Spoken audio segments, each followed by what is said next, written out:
Hey everyone. As you can see, I got a haircut. But anyway, today I want to talk to you about how to go all in, right? This is a topic that's close to my heart because in my past, right, prior to all of this life coaching stuff, I considered myself as an 80% man. I was always satisfied with second best. I didn't want A. I wanted B. I didn't want first place. I wanted second place.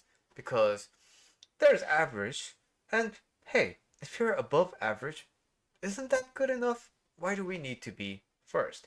I didn't really understand this, right? So, I lived my life under the assumption, you know what? If I wanted to, I could probably do it, but I don't see the point in doing so. Like, why go that extra mile to be exceptionally good when you're good, right? That was my overall philosophy. But over time, this kind of a mentality solidified itself, and now I found myself always limiting my life, right? So there would be job opportunities, but I just wouldn't apply to them because why? I considered myself a 80% man, right? Uh, these job opportunities, they sound really good and they fit my description, but it's probably for better people, you know? It's probably for the high achieving people. It's probably for the 100% people. So I would continuously reject opportunities. I would continuously limit my possibilities to make sure, right? It became a self fulfilling prophecy. I made sure that I stayed a 80% man. But uh, I realized, with my coach, where I was a client, I realized that, hey, you know what? There are things I finish, and there are things that I do to 100%. So that whole construct of me being an 80% man, it broke down, and I was so happy, right? I cried tears of joy because I thought I had gotten over that, construct of being an 80% man. Okay, but that realization aside, I know that I have the capacity to do 100, right? But when it came to actually do the 100% now, knowing my, previous thoughts of limitation and actively trying to overcome it, I realized that I had some shortcomings around actual practice because why? I just didn't know how because I haven't tried. So today, I want to give you 3 tips on how to go 100%. How to go all in, so to speak. The first is you have to define what 100% means for you, right? So, when you go to the gym, what is 100%? Is it just like 3 reps or 2 increments of weights or rep training until failure? You have to define what 100% means for you, right? So, for me, every morning I do 108 bows. So, that's a very nice 100% definition for me, right?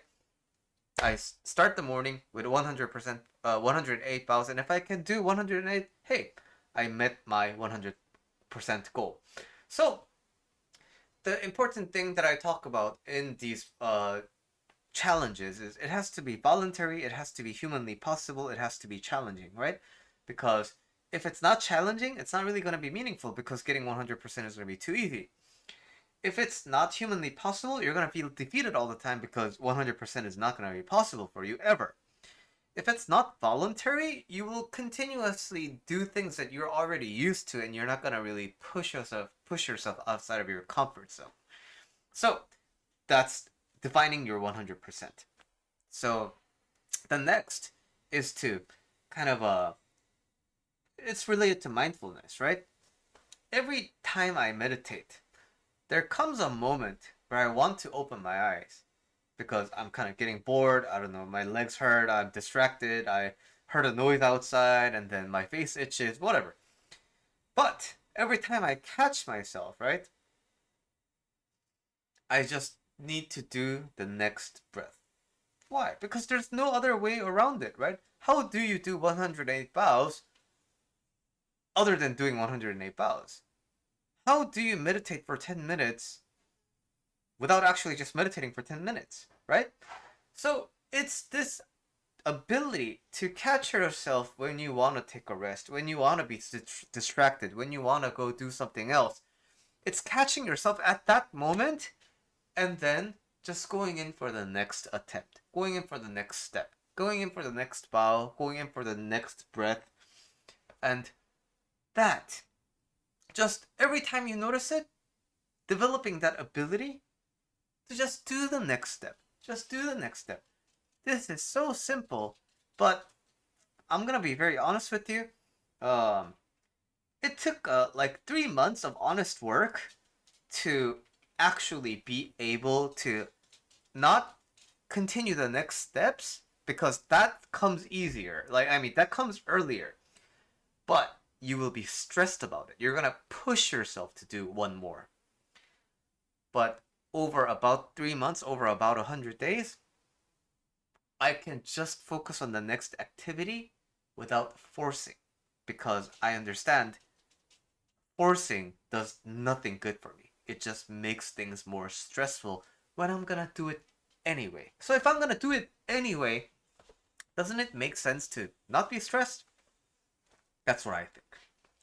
Another thing about, so the third tip is meta. Meta goals. My 100% is composed of waking up at 5 a.m., doing 108 bows, and meditating for at least 10 minutes, right? So that's a good 100% goal for me every day. But that is part of my bigger goal to do this for 1,000 days. And I recently passed 500 days, right? So it's like half the work is done. But just like that, you want to make your 100% goals part of a bigger 100% goal.